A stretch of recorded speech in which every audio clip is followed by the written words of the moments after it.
Hawak na ng mga otoridad ang isa sa mga suspect na sangkot sa pamamaril sa loob ng isang bus sa Nueva Ecija.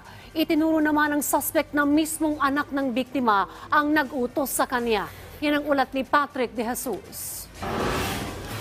Halos isang buwan matapos ang karumal-dumal na pamaril sa mag-live-in partner sa loob ng isang bus sa Nueva Ecija, naaresto na ng pulisya ang isa sa mga suspect na kinilalang si Alan de los Santos at isa sa mismong gunman.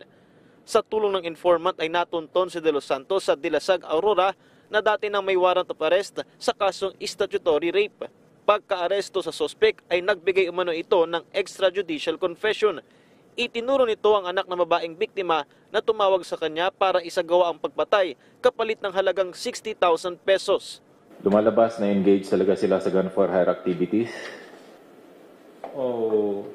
With regard doon sa anak,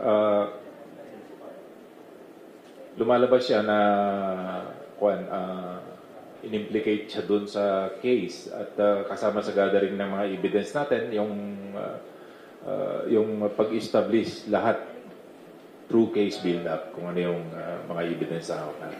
Sa salaysay din ni De Los Santos, Setyembre pa pinagplanuhan ang krimen at isa sa naging opsyon ay pagkatapos ng hearing sa isinampang kaso ng babaeng biktima laban sa kanyang anak.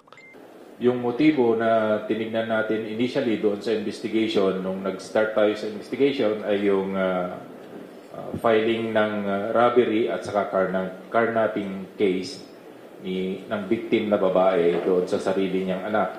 Patuloy naman ang pagtugi sa isa pang gunman na si Romelito Fabianes o alias Umpak. Isinampa na ng PNP ang kasong 2 counts of murder laban kay De Los Santos at 4 pang suspect, kabila ang isa pang gunman, driver ng sasakyan na naghatid sa kanila kung saan sila sumakay ng bus, at sa anak ng babaeng biktima. Bagamat maituturing ng case solved, hindi titigil ang PNP hanggat hindi tuluyang napapanagot ang mga salarin. Been working hard to bring their murderers before the bar of justice. Through the concerted efforts and dedication of SITG, justice has been served to the victims and their bereaved families with the identification, arrest, and filing of criminal complaints of murder before the prosecutor's office. Patrick De Jesus para sa Bayan.